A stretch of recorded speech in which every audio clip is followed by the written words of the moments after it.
അമ്പലപ്പുഴയിൽ N മനസ്സോടി കളിക്കുന്നു, അമ്പാടിയിൽ ചെന്നാലെന്ന പോലെ. ഈ വരികൾ നമ്മെ കൂട്ടിക്കൊണ്ടു പോവുക സാക്ഷാൽ അമ്പലപ്പുഴ കണ്ണൻ്റെ തിരുസന്നിധിയിലേക്കാണ്.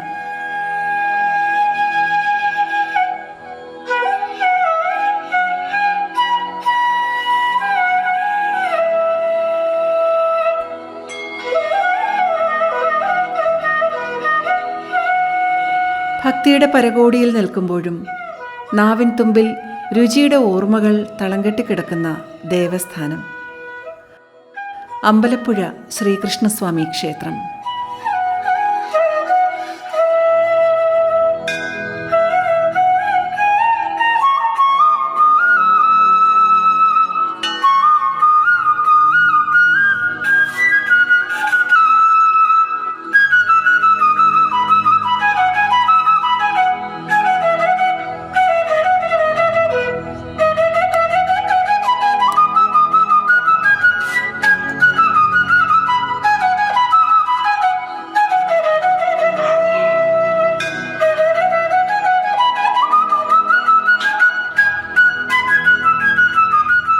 ഐതിഹ്യങ്ങൾക്കും ചരിത്ര പ്രാധാന്യങ്ങൾക്കും ഒപ്പം സവിശേഷമായ ആചാരാനുഷ്ഠാനങ്ങൾ കൊണ്ടും വേറിട്ടു നിൽക്കുന്ന അപൂർവം ക്ഷേത്രങ്ങളിലൊന്നാണ് ആലപ്പുഴ ജില്ലയിൽ സ്ഥിതി ചെയ്യുന്ന അമ്പലപ്പുഴ ശ്രീകൃഷ്ണസ്വാമി ക്ഷേത്രം. 15-ാം നൂറ്റാണ്ടിൽ ചെമ്പകശ്ശേരി പൂരാടം തിരുനാൾ ദേവനാരായണൻ തമ്പുരാൻ പണികഴിപ്പിച്ച ക്ഷേത്രം തിരുവിതാംകൂറിലെ പഞ്ചമഹാക്ഷേത്രങ്ങളിൽ ഒന്നായി കണക്കാക്കപ്പെടുന്നു. ദക്ഷിണദ്വാരക എന്നറിയപ്പെടുന്ന ഇവിടെ പാർത്ഥസാരഥി സങ്കല്പത്തിൽ ശ്രീകൃഷ്ണ ഭഗവാൻ വലതു കൈയിൽ ചമ്മട്ടിയും ഇടതു കൈയിൽ പാഞ്ചജന്യവുമായി പരബ്രഹ്മസ്വരൂപനായി കുടികൊള്ളുന്നു.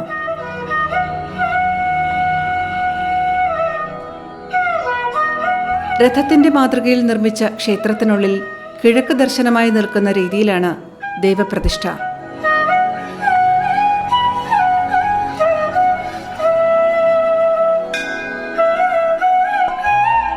ചെമ്പകശ്ശേരി രാജാവ് തൻ്റെ സ്വത്തുവകകൾ അമ്പലപ്പുഴ കണ്ണന് സമർപ്പിക്കുകയും ഭഗവാന്റെ ദാസനായി ദേവനാരായണൻ എന്ന സ്ഥാനപ്പേര് സ്വീകരിച്ചു എന്നുമാണ് വിശ്വാസം. പിൽക്കാലത്ത് ചെമ്പകശ്ശേരി കീഴടക്കിയ അനിഴം തിരുനാൾ മാർത്താണ്ഡവർമ്മ ഇതിനെ പിന്തുടർന്നാണ് തിരുവിതാംകൂറിൽ ശ്രീ പത്മനാഭസ്വാമിക്ക് തൃപ്പടിദാനം നടത്തി പത്മനാഭദാസൻ എന്ന പേര് സ്വീകരിച്ചത് എന്നും വിശ്വസിക്കപ്പെടുന്നു. ശ്രീമദ് ഭാഗവതത്തിലെ സന്താനഗോപാല കഥയുമായി ബന്ധപ്പെട്ട് സാക്ഷാൽ ശ്രീകൃഷ്ണ ഭഗവാൻ അർജുനന് നൽകിയ 3 വിഗ്രഹങ്ങളിൽ ഒന്ന് ഗുരുവായൂരിലും ഒന്ന് തൃപ്പൂണിത്തുറയിലും ഒന്ന് അമ്പലപ്പുഴയിലും പ്രതിഷ്ഠിച്ചിരിക്കുന്നു എന്നും വിശ്വാസമുണ്ട്.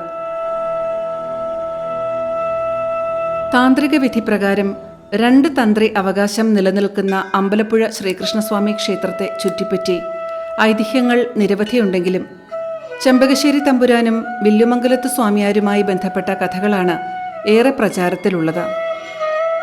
ഒരിക്കൽ വില്ലുമംഗലം സ്വാമിയാർ രാജാവിനെ മുഖം കാണിച്ച് വഞ്ചിയിലൂടെ അവർ യാത്ര ചെയ്യുമ്പോൾ ഇന്ന് ക്ഷേത്രം പണിക്ക് നിൽക്കുന്ന മുൻവശത്ത് കാണുന്ന ആൽത്തറയിൽ ശ്രീകൃഷ്ണ സാന്നിധ്യം വില്ലുമംഗലത്തിന് ബോധ്യപ്പെടുകയും ഇവിടെ ഒരു ക്ഷേത്രം പണിതാൽ ഈ രാജ്യത്തിന് അഭിവൃദ്ധി ഉണ്ടാകുമെന്ന് വില്ലുമംഗലം രാജാവ് ഉപദേശിച്ചതിൻ്റെ അടിസ്ഥാനത്തിൽ രാജാവ് ക്ഷേത്രം നിർമ്മിച്ച് അവിടെ പ്രതിഷ്ഠിക്കുന്നതിനുള്ള വിഗ്രഹം തയ്യാറാക്കി അതിൻ്റെ പ്രതിഷ്ഠാകർമ്മങ്ങൾ ആരംഭിച്ചപ്പോൾ അമ്പലപ്പുഴയിൽ ഉണ്ടായിരുന്ന മാന്ത്രികനായിരുന്ന പുതുമന തന്ത്രി വന്നിട്ട് ഈ വിഗ്രഹം പ്രതിഷ്ഠായോഗ്യമല്ല എന്ന് പറയുകയും അങ്ങനെ തെളിയിക്കുകയാണെങ്കിൽ കടിയക്കോൽ ഇല്ലത്തു നിന്ന് വിഗ്രഹപ്രതിഷ്ഠയ്ക്ക് എത്തിയിരുന്ന തന്ത്രിയുടെ പകുതി അവകാശം പുതുവനയ്ക്ക് നൽകാമെന്ന് പറയുകയും പൂജാപാത്രത്തിൽ നിന്ന് ഒരു മണിയെടുത്ത് വിഗ്രഹത്തിൽ കൊട്ടിയപ്പോൾ അതിൽ നിന്ന് തവളയും വെള്ളവും വിഗ്രഹത്തിൽ നിന്ന് വെളിയിലേക്ക് വരികയും ആ വിഗ്രഹം പ്രതിഷ്ഠായോഗ്യമല്ലെന്ന് തെളിയിക്കുകയും ചെയ്തു. നിർദ്ദിഷ്ട മുഹൂർത്തത്തിൽ തന്നെ വിഗ്രഹം പ്രതിഷ്ഠിക്കേണ്ട ആവശ്യമുള്ളതുകൊണ്ട് രാജാവ് പല സ്ഥലങ്ങളിലായി ആൾക്കാരെ വിട്ട് പുതിയൊരു വിഗ്രഹം തേടിയെടുക്കുന്നതിന് വേണ്ടി ശ്രമങ്ങൾ നടത്തുകയും കുറിച്ചി കരിങ്കുളം ക്ഷേത്രത്തിൽ ലക്ഷണമൊത്ത ഒരു പാർത്ഥസാരഥി വിഗ്രഹം ഉണ്ടെന്നും അവിടെ ചെന്ന് അതൊരു സ്വകാര്യ കുടുംബത്തിൻ്റെ അധീനതയിലായിരുന്ന വിഗ്രഹം അവരെ സ്വാധീനിച്ചാൽ അമ്പലപ്പുഴയ്ക്ക് കൊണ്ടുവരാൻ കഴിയുമെന്നും മനസ്സിലാക്കിക്കൊണ്ട് അമ്പലപ്പുഴയിലെ മന്ത്രിമാരും അതേപോലെ ജല സൈന്യത്തിൻ്റെ മേധാവിയുമെല്ലാം കുറിച്ചിയിലെത്തി. കുറിച്ചി വല്യമഠം കുടുംബക്കാർ അവിടെ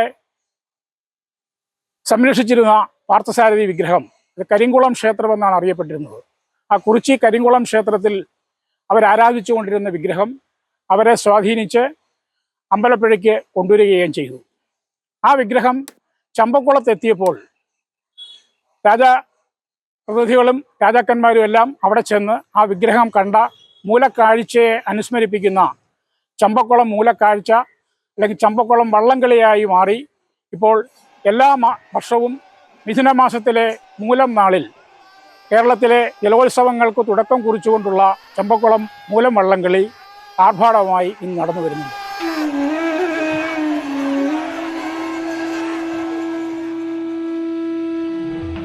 എന്നാൽ ഭഗവാന്റെ പ്രതിഷ്ഠാസമയം അഷ്ടബന്ധം ഉറയ്ക്കാതെ വരികയും ഇതിൽ വിഷമിച്ച തന്ത്രിമാർ ആ വഴി വന്ന നാറാണത്ത് ഭ്രാന്തനോട് സഹായം അഭ്യർത്ഥിച്ചുവെന്നും തൻ്റെ വായിൽ നിന്നും താമ്പൂലം ഒഴുക്കി നാറാണത്ത് ഭ്രാന്തൻ അഷ്ടബന്ധം ഉറപ്പിച്ചുവെന്നും വിശ്വാസം നിലനിൽക്കുന്നു. ഇപ്രകാരം ഇവിടം താമ്പൂലപ്പുഴയെന്നും പിൽക്കാലത്ത് അമ്പലപ്പുഴയെന്ന് അറിയപ്പെട്ടുവെന്നും വിശ്വസിക്കപ്പെടുന്നു.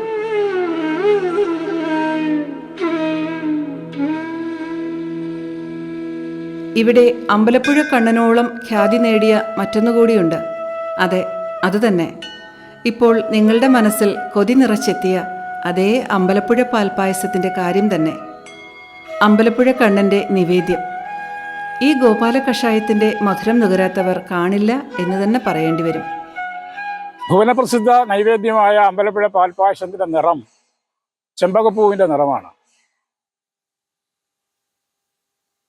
നെല്ല് കുത്തിയെടുക്കുന്ന അരി, നാലായിട്ട് മുറിഞ്ഞെടുക്കുന്ന അരിയും വെള്ളവും പാലും പഞ്ചസാരയും മാത്രം ചേർത്തുണ്ടാക്കുന്ന അമ്പലപ്പുഴ പാൽപ്പായസം ഏതാണ്ട് ഒരു ദിവസം 7 മണിക്കൂർ നേരം വെന്താണ് പാൽപ്പായസമാക്കി മാറ്റുക. രാവിലെ നട തുറക്കുന്ന 3 മണിക്ക് ശേഷം പാൽപ്പായസത്തിന് ആവശ്യമായ വെള്ളം വാർപ്പിലൊഴിച്ച് തിളപ്പിക്കും. എത്ര ലിറ്റർ പായസമാണോ ഒരു ദിവസം ഉണ്ടാക്കുന്നത് അതിൻ്റെ 4 ഇരട്ടി വെള്ളമാണ് വാർപ്പിലൊഴിക്കുക.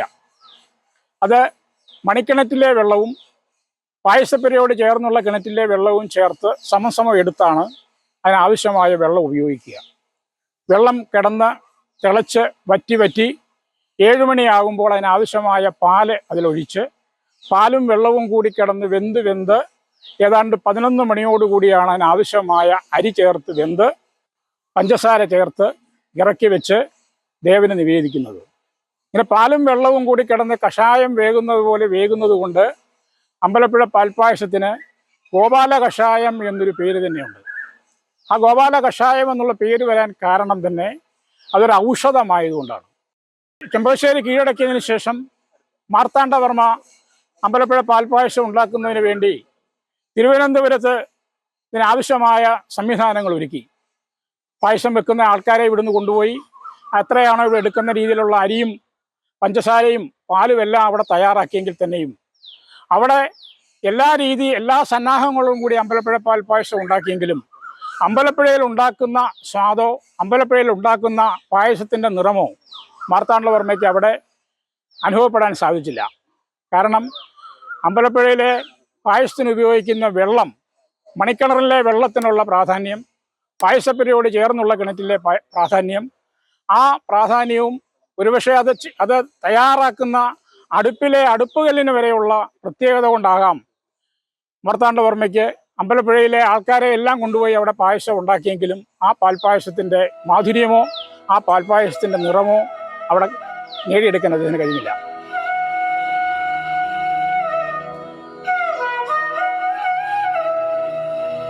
അമ്പലപ്പുഴ പാൽപ്പായസത്തിന് ഒരു ചരിത്രമുണ്ട്. അമ്പലപ്പുഴ പാൽപ്പായസം നിത്യമായി എല്ലാ ദിവസവും ഏകാദശിക്ക് പോലും മുടക്കമില്ലാതെ കണ്ട് 365 ദിവസവും അമ്പലപ്പുഴ ക്ഷേത്രത്തിൽ ഭഗവാന് നിവേദിക്കുന്ന, ഉച്ചപൂജയ്ക്ക് നിവേദിക്കുന്ന മഹാനിവേദ്യമാണ്.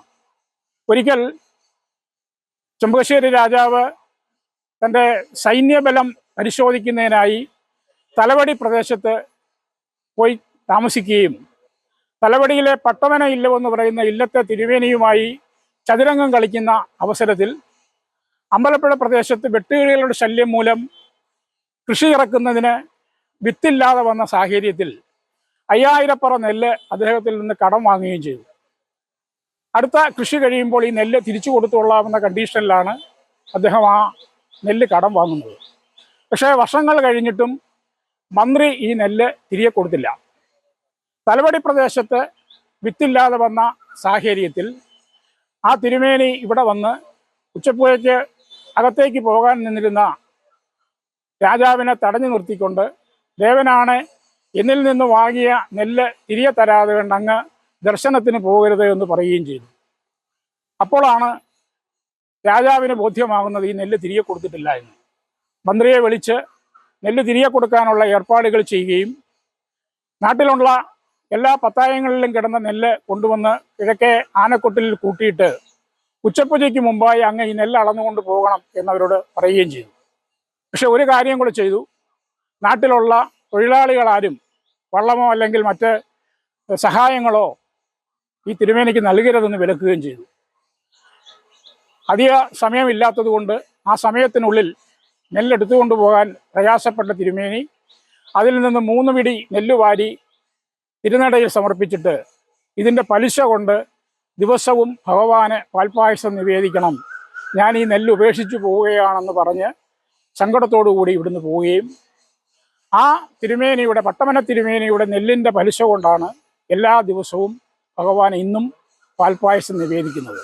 ഇവിടെ ഉപദേവതകളായി ശിവൻ, ഗണപതി, അയ്യപ്പൻ, ഭദ്രകാളി എന്നിവരെ കൂടാതെ പ്രത്യേക നടയിലായി സാക്ഷാൽ ഗുരുവായൂരപ്പനും കുടികൊള്ളുന്നു.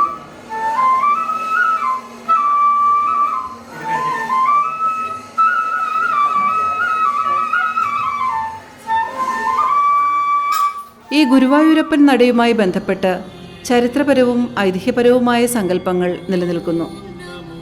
ടിപ്പു സുൽത്താൻ്റെ പടയോട്ട കാലത്ത് ഗുരുവായൂർ ക്ഷേത്രം ആക്രമിക്കപ്പെട്ടേക്കാം എന്ന ആകുലതയാൽ ഗുരുവായൂർ കണ്ണനെ അമ്പലപ്പുഴയിലേക്ക് കൊണ്ടുവരികയും ഇവിടെ പ്രത്യേക നടയിൽ പ്രതിഷ്ഠിക്കുകയും ചെയ്തു എന്നുമാണ് വിശ്വാസം. അമ്പലപ്പുഴ പാൽപ്പായസത്തിൻ്റെ മധുരം നുകർന്ന ഗുരുവായൂർ കണ്ണൻ ഉച്ചപൂജയ്ക്ക് അമ്പലപ്പുഴയിൽ എത്തുമെന്നുമാണ് വിശ്വസിക്കപ്പെടുന്നത്. ടിപ്പുവിൻ്റെ പടയോട്ടക്കാലത്ത് ഗുരുവായൂർ ക്ഷേത്രം ആക്രമിക്കുമെന്നുള്ള അവസരമെത്തിയപ്പോൾ ഗുരുവായൂരെ മേശാന്തി അവിടുത്തെ മൂലവിഗ്രഹത്തിൽ നിന്ന് ശിവേലിത്തിടമ്പിലേക്ക് കർമ്മബിംബത്തിലേക്ക് ദേവചൈതന്യം ആവാഹിച്ച് അതുമായി അമ്പലപ്പുഴയിലെത്തുകയും അമ്പലപ്പുഴ ക്ഷേത്രത്തിൻ്റെ തെക്കുഭാഗത്തായിട്ട് പ്രത്യേകമായ ഒരു ശ്രീകോവിലും തിടപ്പള്ളിയും കിണറുമൊക്കെ നിർമ്മിച്ച് ഗുരുവായൂരപ്പന് 12 വർഷക്കാലം അഭയം നൽകിയ ദേവനാണ് അമ്പലപ്പുഴയിൽ വിരാജിക്കുന്നത്. ഇന്നും ഗുരുവായൂരെ ഉച്ചപൂജയ്ക്ക് ശേഷം അമ്പലപ്പുഴ പാൽപ്പായസം ഭുജിക്കുന്നതിനായി ഗുരുവായൂരപ്പൻ അമ്പലപ്പുഴയിൽ എത്തുമെന്നാണ് വിശ്വാസം. ഉച്ചപൂജ നട തുറന്നു കഴിഞ്ഞാൽ എല്ലാ ക്ഷേത്രങ്ങളിലും നടക്കേണ്ടതാണ് ഉച്ചശീവേലി. പക്ഷേ ഗുരുവായൂർ ഇന്നും 4 മണിക്കാണ് ഉച്ചശീവേലി നടക്കുക. കാരണം ഉച്ചപൂജ കഴിഞ്ഞാൽ ഭഗവാന്റെ സാന്നിധ്യം ഗുരുവായൂരില്ല എന്നാണ് വിശ്വാസം. അമ്പലപ്പുഴ ശ്രീകൃഷ്ണസ്വാമി ക്ഷേത്രത്തിലെ തിരു ഉത്സവം മീനമാസത്തിലെ അത്തം നാളിൽ കൊടിയേറി തിരുവോണത്തിന് ആറാട്ടോടുകൂടി സമാപിക്കുന്നു.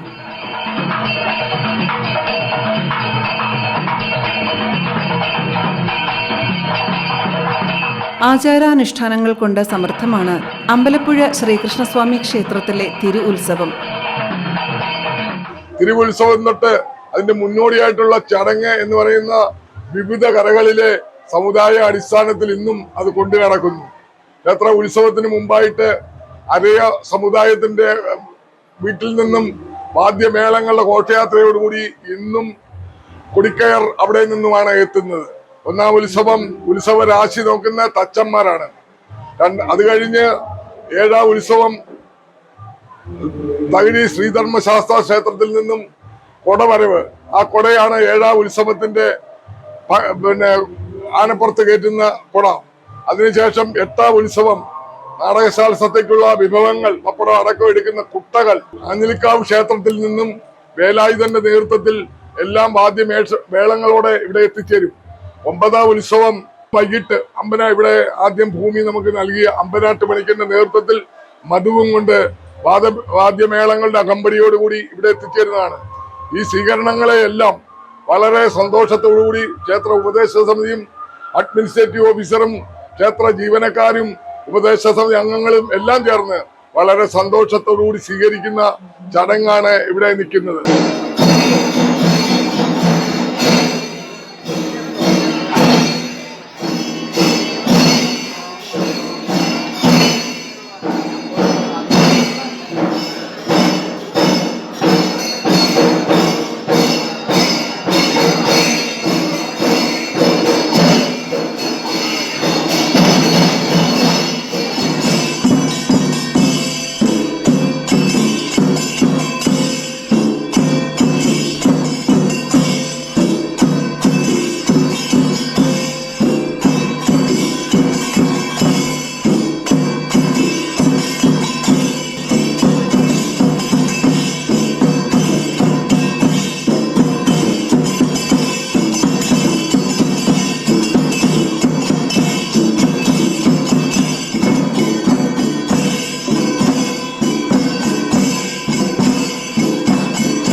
അമ്പലപ്പുഴ ശ്രീകൃഷ്ണാതി ക്ഷേത്രത്തിൽ ചെമ്പകശ്ശേരി രാജാവ് ഉണ്ടായിരുന്ന കാലം തൊട്ട് 8 പടയണിയും 8 വേലയും. ഇന്ന് ചുരുങ്ങി മുളയറ ഭഗവതിക്ക് വേണ്ടിയാണ് പടയണി നടത്തുന്നത്. ഇന്ന് ചുരുങ്ങി 2-3 കരകളിൽ നിന്നായി പടയണി ചുരുങ്ങി. പക്ഷെ വേലകളി മാത്തൂർ കളരിയും വെള്ളൂർ കുറുപ്പിന്റെയും മാത്തൂർ ഏമാൻ നേതൃത്വത്തിൽ 2 കളരിയുടെ വലിയ മാത്തൂർ കളരി എന്ന് പറയുന്നത് ചമ്പക്കുളത്ത്, മാത്തൂര് നെടുമുടിയിലും വെള്ളൂര് ചമ്പക്കുളത്ത് 2 കളരി ആശാന്മാരുടെ നേതൃത്വത്തിലാണ് വേലകളി നടക്കുന്നത്. വേലകളി എന്ന് പറയുന്ന സങ്കല്പം എന്ന് പറയുന്നത് ഭഗവാൻ ശ്രീകൃഷ്ണ പരമാത്മാവ് പണ്ട് ഗോക്കളെ മേയ്ക്കുവാൻ കൂട്ടുകാരുമൊത്ത് കാളന്തി തീരങ്ങളിൽ നടക്കുന്ന സമയത്ത് അവിടുത്തെ താമര ഇതളെടുത്ത് പരിചയായും അതിൻ്റെ കമ്പെടുത്ത് ചുരുക്കിയായി ഉപയോഗിച്ചുകൊണ്ട് ആയോധന വിദ്യ അഭ്യസിപ്പിക്കുക. അതിൻ്റെ സ്മരണ പുതുക്കാനാണ് എന്ന് പറയുന്നു 2ാമത് ചെമ്പകശ്ശേരി രാജാവിൻ്റെ യോദ്ധാക്കളുടെ ആയോധന കലകൾ പ്രകടിപ്പിക്കും. അതിന് എന്തുവായാലും ശരി, അവിടെ കുളത്തിൽ വേല മുറജപം നടന്ന കുളമാണ്. മഹാക്ഷേത്രത്തിന്റെ ഫ്രണ്ടിൽ കിടക്കുന്ന മുറജപം നടന്ന കുളം എന്ന് പറഞ്ഞാൽ പത്മനാഭസ്വാമി ക്ഷേത്രത്തിൽ നടക്കുന്ന പോലെ മുറജപം നടന്ന കുളമാണ്. ആ കുളത്തിന് 4 ചുറ്റിനും ഈ കട്ട കെട്ടിയിരിക്കുന്നത് വേല കളിക്കാൻ മാത്രമല്ല, മുറജപം നടന്നുകൊണ്ടാണ് അങ്ങനെ കെട്ടിയിരിക്കുന്നത്. അപ്പൊ മുറജപം നടന്ന ആ കുളത്തിൽ, ശുദ്ധമായ ആ കുളത്തിൽ അവിടെ കുളത്തിൽ വേല നടക്കും. കുളത്തിൽ വെക്കുമ്പോഴത്തേക്ക് അമ്പലപ്പുഴ തമ്പുരാന് ആ നെറ്റിപ്പട്ടം കെട്ടിയ ഗജരാജിന്റെ മുന്നിൽ ഇങ്ങനെ എന്ന കുളത്തിൽ വേല കാണും. തിരു ഉത്സവവുമായി ബന്ധപ്പെട്ട് 9ാം ഉത്സവ ദിവസം നടക്കുന്ന നാടകശാല സദ്യ ഈ ചടങ്ങുകളിൽ എടുത്തു പറയേണ്ട ഒന്ന് തന്നെയാണ്. പ്രസിദ്ധമായ ഈ സദ്യയ്ക്ക് പിന്നിലുമുണ്ട് ഒരു ഐതിഹ്യം. ദേവനാരായണ രാജാവിൻ്റെ കാലഘട്ടത്തിൽ മുമ്പ് സൂചിപ്പിച്ചതുപോലെ വില്ലുമംഗലം സ്വാമിയാർക്ക് ഭഗവാനെ നേരിട്ട് കാണുവാനുള്ള കഴിവുള്ള വ്യക്തിയാണ്. അദ്ദേഹം ഒരു 9ാം ഉത്സവ നാളിൽ അമ്പലപ്പുഴ ക്ഷേത്രത്തിൽ ദർശനത്തിന് വന്ന് കിഴക്കേ ആനക്കൊട്ടിലൂടെ പ്രവേശിക്കാൻ വേണ്ടി നോക്കുമ്പോൾ അകത്ത് ദേവന്റെ ചൈതന്യം കാണുന്നില്ല. എന്താണ് ദേവന്റെ ചൈതന്യം ഇവിടെ ഇല്ലാത്തതെന്ന് കണ്ട് അദ്ദേഹം വെളിയിലൂടെ ഇറങ്ങി മണിക്കിണറിൻ്റെ അവിടെ എത്തിയപ്പോൾ നാടകശാലയിൽ സദ്യ നടക്കുകയാണ്. ആ സദ്യയുടെ പേര് മാരാർ സദ്യ എന്നാണ്. ക്ഷേത്ര ജീവനക്കാരായിട്ടുള്ള ക്ഷേത്രത്തിൻ്റെ ഉത്സവത്തിൽ ഭംഗിയാക്കുന്നതിന് വേണ്ടി പങ്കെടുക്കുന്ന മാരാന്മാർക്ക് നൽകുന്ന സദ്യയാണ് മാരാർ സദ്യ. ആ മാരാർ സദ്യയിൽ ഒരു ബ്രാഹ്മണ വേഷധാരിയായി നെയ് വിളമ്പിക്കൊണ്ടിരിക്കുന്ന ഉണ്ണിക്കണ്ണനായ ഭഗവാന്റെ ദർശനം വില്ലുമംഗലത്തിന് കിട്ടുകയും വില്ലുമംഗലം എൻ്റെ കണ്ണാ എന്ന് പറഞ്ഞുകൊണ്ട് അദ്ദേഹത്തെ കെട്ടിപ്പിടിക്കുന്നതിനായി നാടകശാലയിലേക്ക് ചെല്ലുമ്പോൾ കണ്ണൻ അതിൽ നിന്ന് കുതിറി മാറി ഇറങ്ങി ആ നാടകശാലയിൽ നിന്ന് ഇറങ്ങി ഓടുകയാണ്. ആ ഇറങ്ങി ഓടുന്ന ഓട്ടം കണ്ടുകൊണ്ട് വില്ലുമംഗലവും പുറകെ ഓടുകയും കഥ അറിയാതിരുന്ന ഉണ്ടോണ്ടിരുന്ന മുഴുവൻ ആൾക്കാരും ആ നാടകശാലയിൽ നിന്ന് ഇറങ്ങി ഓടി ആ സദ്യ മുഴുവൻ പൂർത്തീകരിക്കാതെ കണ്ടു പോകുന്ന ആ ഒരു ചരിത്ര സംഭവത്തെ അനുസ്മരിച്ചുകൊണ്ടാണ് നാടകശാല സദ്യ നടക്കുന്നത്.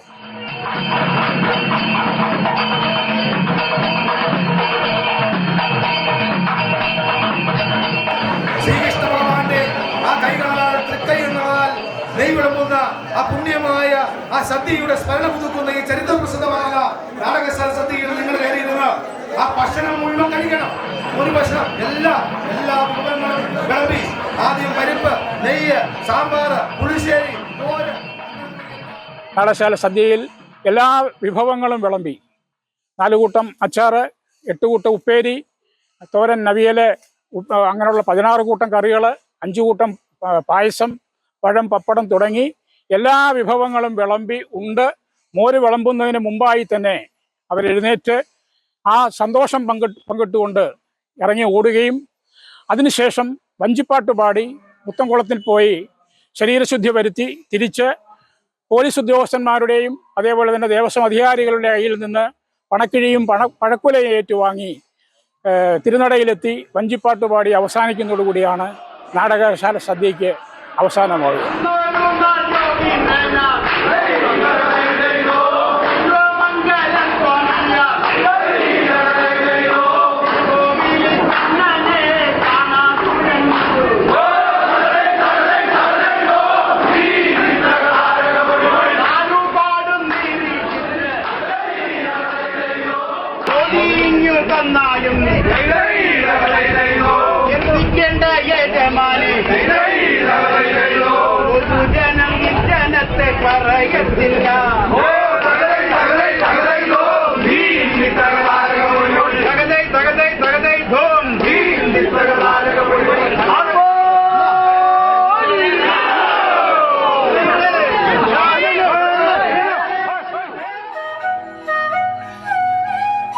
ചെമ്പകശ്ശേരി രാജാവ് ചിട്ടപ്പെടുത്തിയ ആചാരക്രമങ്ങൾ അനുസരിച്ചാണ് ഇന്നും ഇവിടെ ക്ഷേത്രാചാരങ്ങൾ നടന്നുവരുന്നത്.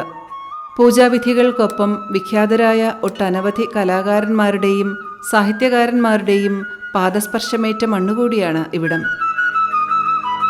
ചെമ്പകശ്ശേരി രാജാവ് തന്നെ ചിട്ടപ്പെടുത്തിയ പൂജാവിധികൾക്കാണ് കൂടുതൽ പ്രാധാന്യം നൽകിയിരുന്നത്. പുരാടം പിറന്ന ദേവനാരായണൻ എന്നറിയപ്പെട്ടിരുന്ന ആ ചെമ്പകശ്ശേരി രാജാവ് കലയ്ക്കും സാഹിത്യത്തിനും ഒട്ടേറെ പ്രാധാന്യം നൽകിക്കൊണ്ട് അതുമായി ബന്ധപ്പെട്ട ഒട്ടേറെ ആൾക്കാരെ ക്ഷണിച്ചു വരുത്തി ഇവിടെ താമസിപ്പിച്ച് അവരുടെ കലാവാസനകളും അവരുടെ സാഹിത്യവാസനകൾക്കും പ്രചോദനം നൽകിയിരുന്ന വ്യക്തിയാണ്. കലക്കത്ത് കുഞ്ചൻ നമ്പ്യാർ അധ്യാത്മരാമായണ കിളിപ്പാട്ട് തെലുങ്കിൽ നിന്ന് മലയാളത്തിലേക്ക് തർജ്ജിമ ചെയ്ത കുഞ്ചത്ത് രാമാനുജൻ എഴുത്തച്ഛൻ, അതേപോലെ തന്നെ മേൽപ്പത്തൂർ നാരായണ ഭട്ടതിരിപ്പാട് തുടങ്ങി ഒട്ടേറെ മഹാരഥന്മാർ അമ്പലപ്പുഴയിൽ വന്ന് താമസിച്ച് അവരുടെ കലാരംഗത്തും സാഹിത്യരംഗത്തുമുള്ള കഴിവുകൾ പ്രകടിപ്പിക്കുവാനുള്ള അവസരം രാജാവ് നൽകിയിരുന്നു. സവിശേഷമായ ആചാരാനുഷ്ഠാനങ്ങൾ കൊണ്ട് വ്യത്യസ്തമാണ് ഇവിടം എന്നുള്ളത് എടുത്തു പറയേണ്ട കാര്യം തന്നെയാണ്. മലയാള മാസക്രമത്തിൽ എല്ലാ മാസങ്ങളിലും പ്രത്യേക ആട്ടവിശേഷങ്ങളുള്ള മഹാക്ഷേത്രമാണ് അമ്പലപ്പുഴ ശ്രീകൃഷ്ണസ്വാമി ക്ഷേത്രം. ചിങ്ങമാസത്തിലെ അഷ്ടമിരോഹിണി വളരെ ആർഭാടമായിട്ടും ആചാരപരമായിട്ടുമാണ് അമ്പലപ്പുഴ ക്ഷേത്രത്തിൽ നടക്കുന്നത്. അഷ്ടമിരോഹിണിക്ക് അമ്പലപ്പുഴ പാൽപ്പായസം പോലെ തന്നെ വളരെ വിശേഷപ്പെട്ടതാണ് ഉണ്ണിയപ്പ നിവേദ്യം. അഷ്ടമിരോഹിണി നാളിൽ ഏതാണ്ട് 70-80 പറ അരിയുടെ അപ്പം നേദിച്ച് അമ്പലപ്പുഴ ഭഗവാന് നിവേദിക്കും. അത് കഴിഞ്ഞ് വാവ് വരെയുള്ള ദിവസങ്ങളിൽ എല്ലാം കൂടി 150 പറ അരിയുടെ ഉണ്ണിയപ്പമാണ് അഷ്ടമിരോഹിണിയോടനുബന്ധിച്ച് ക്ഷേത്രത്തിൽ നടക്കുന്നത്. ഉത്രാടം, തിരുവോണം, അവിട്ടം നാളുകളിൽ 1-ാം തരം തിരുവാഭരണം ചാർത്തി വിളക്കെഴുന്നള്ളത്തും അതേപോലെ തന്നെ ഉത്രാട ദിവസം ഉത്രാട കാഴ്ചക്കുല സമർപ്പണവും അമ്പലപ്പുഴയിൽ നടക്കുന്നുണ്ട്. കന്നിമാസത്തിൽ ഉത്തിരി നിവേദ്യം, അതേപോലെ തന്നെ മണ്ഡലകാലം തുടങ്ങിയാൽ 40 ദിവസത്തെ ക്ഷീരധാര, ചിറപ്പ് 7 ദിവസത്തെ ചിറപ്പ് കാലം കൂടുമ്പോഴുള്ള 40 വിളക്ക്, അഷ്ടമിരോഹിണി, 12 കളഭം, മണ്ഡലകാല പൂജ, അമ്പലപ്പുഴ പേട്ടതുള്ളൽ എന്നീ ചടങ്ങുകളിൽ 12 കളഭം വളരെ വിശേഷപ്പെട്ട ചടങ്ങായി കണക്കാക്കപ്പെടുന്നു. എല്ലാ വർഷവും മലയാള മാസം മകരം 1 മുതൽ 12 വരെ നടക്കാറുള്ള ഈ കളഭ ദർശനം ശ്രീ പത്മനാഭസ്വാമി ക്ഷേത്രത്തിലെ ലക്ഷദീപവും മുറജപവും കണ്ടു തൊഴുന്നതിന് തുല്യമായി കരുതപ്പെടുന്നു. മകരമാസം 1 മുതൽ 12 വരെയുള്ള 12 കളഭം ഉത്സവം പോലെ തന്നെ വളരെ ആഘോഷപരമായിട്ട് കഴിഞ്ഞ കുറേ 50 വർഷങ്ങളായിട്ട് കൊണ്ടാടുന്ന ഒരു മഹോത്സവമായി മാറിയിരിക്കുകയാണ് അമ്പലപ്പുഴ 12 കളഭം. മകരച്ചൂടിൽ ആ ചൂട് അനുഭവപ്പെടാതെ ഭഗവത് വിഗ്രഹം കളഭം കൊണ്ട് മൂടി അഭിഷേകം ചെയ്ത് അതിന് സംരക്ഷണം നൽകുന്ന ആ ഒരു ചടങ്ങ് ദർശിക്കുന്നതിനും അതിൽ പങ്കെടുക്കുന്നതിനുമായി ലോകത്തെ വിവിധ പ്രദേശങ്ങളിലുള്ള ആളുകൾ 12 കളഭ ദിവസങ്ങളിൽ അമ്പലപ്പുഴയിൽ എത്തിച്ചേരും. പിൽക്കാലത്ത് ഗുരുവായൂർ ചെമ്പൈ സംഗീതോത്സവത്തിന് സമാനമായി ശങ്കരനാരായണ കലോത്സവവും മകരം 1 മുതൽ 12 വരെ നടത്താറുണ്ട്. മകരം 1 മുതൽ നടക്കുന്ന 12 കളഭ മഹോത്സവത്തിന് ശങ്കരനാരായണ കലോത്സവം എന്നാണ് അറിയപ്പെടുക. നാദസ്വര വിദ്വാൻമാരായിരുന്ന ശങ്കരനാരായണ പണിക്കർ, അതേപോലെ തന്നെ ഗോപാലകൃഷ്ണ പണിക്കർ, രാമുണ്ണി തുടങ്ങിയ ആളുകൾ അവരുടെ കാലഘട്ടത്തിൽ കളഭ ദിവസങ്ങളിൽ മറ്റ് പ്രദേശങ്ങളിലുള്ള വലിയ വലിയ കലാകാരന്മാരെ ക്ഷണിച്ചു വരുത്തി അമ്പലപ്പുഴയിൽ കലാപരിപാടികൾ അവതരിപ്പിക്കുകയും ആ കലാപരിപാടികൾ ഒരു ഉത്സവ ഛായ പകർന്നുകൊണ്ട് അമ്പലപ്പുഴയ്ക്ക് ആ ഒരു പ്രത്യേക അനുഭൂതി പകരുകയും ചെയ്തതിൻ്റെ അനുസ്മരിച്ചുകൊണ്ട് 1964 ശങ്കരനാരായണ പണിക്കരുടെ മരണത്തിന് ശേഷം അമ്പലപ്പുഴയിലെ 12 കളഭം ശങ്കരനാരായണ കലോത്സവം എന്നറിയപ്പെട്ടു. ഓരോ വർഷവും നടന്നു വരുന്ന 12 കളഭം 12 വർഷം പൂർത്തിയാകുമ്പോൾ നടത്താറുള്ള അതിവിശിഷ്ടമായ ചടങ്ങാണ് പള്ളിപ്പാന. ദേവനുണ്ടാകുന്ന ശക്തിക്ഷയത്തിന് പരിഹാരമായി നടത്തുന്ന ഈ അനുഷ്ഠാനത്തിന് പിന്നിലുമുണ്ട് ഒരു ഐതിഹ്യം. ആളുകൾക്ക് കണ്ണും ദോഷം നാവും ദോഷം പോലെ ദോഷങ്ങൾ ഉണ്ടാകുന്നത് പോലെ തന്നെ ദേവനും ആളുകളുടെ നോട്ടം കൊണ്ടോ അല്ലെങ്കിൽ കർമ്മങ്ങൾ കൊണ്ടോ ഉണ്ടാകുന്ന നാവിൻ ദോഷവും അതേപോലെ മറ്റ് ആഭിചാര കർമ്മങ്ങൾ ആരെങ്കിലും ചെയ്തിട്ടുണ്ടെങ്കിൽ ആ ആഭിചാര കർമ്മങ്ങൾ ഒഴിഞ്ഞു പോകുന്നതിനുമായി ദേവസന്നിധിയിൽ നടക്കുന്ന ചടങ്ങാണ് പള്ളിപ്പാന. അത് 12 വർഷത്തിൽ ഒരിക്കലാണ് അമ്പലപ്പുഴ ക്ഷേത്രത്തിൽ നടക്കുന്നത്. 15 ദിവസത്തെ ചടങ്ങാണ് പള്ളിപ്പാനയിൽ ചിട്ടപ്പെടുത്തിയിരിക്കുന്നത്. മറ്റ് പല ക്ഷേത്രങ്ങളിലും പള്ളിപ്പാന ഉണ്ടെങ്കിൽ തന്നെയും 15 ദിവസങ്ങളിലൂടെ വിവിധങ്ങളായ ആചാരക്രമങ്ങൾ നടത്തുന്ന ക്ഷേത്രം അമ്പലപ്പുഴ മാത്രമാണ്.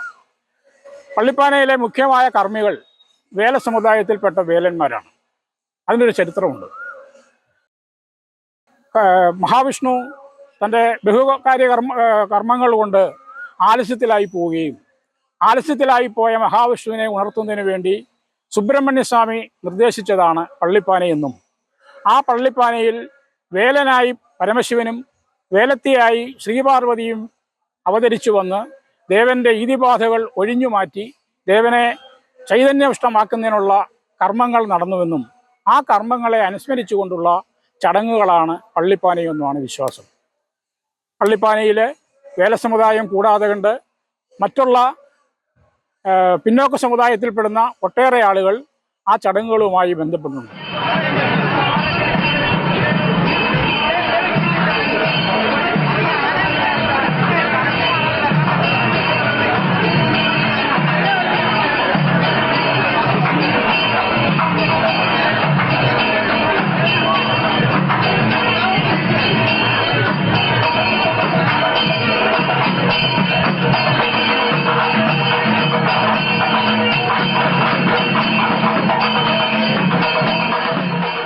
ഇപ്രകാരം 12 പള്ളിപ്പാന നടന്നു കഴിഞ്ഞാൽ പിന്നെ വിജയബലി. ദേവപ്രീതിക്ക് വേണ്ടി നടത്തുന്ന ഈ കർമ്മം 3 തലമുറയിൽപ്പെട്ട ഒരാൾക്ക് മാത്രമേ ദർശിക്കാൻ കഴിയുകയുള്ളൂ എന്നതാണ് പ്രത്യേകത. ഒരു വിജയബലി നടന്നു കഴിഞ്ഞാൽ പിന്നെ അടുത്ത വിജയബലിക്കായി 144 വർഷം കാത്തിരിക്കണം. 1954 വിജയബലി നടന്നതായി കരുതപ്പെടുന്നു. അങ്ങനെയെങ്കിൽ ഇനി അടുത്ത വിജയബലി 2098 നടക്കുക.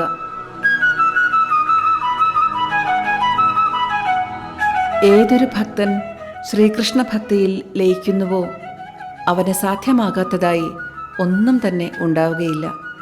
ഇന്ദ്രിയങ്ങളെ മനസ്സുകൊണ്ട് അടക്കി കർമ്മേന്ദ്രിയങ്ങളാൽ കർമ്മം ആരംഭിക്കുന്നവൻ ശ്രേഷ്ഠനാകുന്നു. അചഞ്ചലമായ ഭക്തിയോടെ ശ്രീകൃഷ്ണ ഭഗവാനെ ഭജിക്കുന്നവർ ത്രിഗുണങ്ങളെ മറികടന്ന് ബ്രഹ്മഭാവത്തെ പ്രാപിക്കുവാൻ യോഗ്യരാകുന്നു. ഓം നമോ ഭഗവതേ വാസുദേവായ.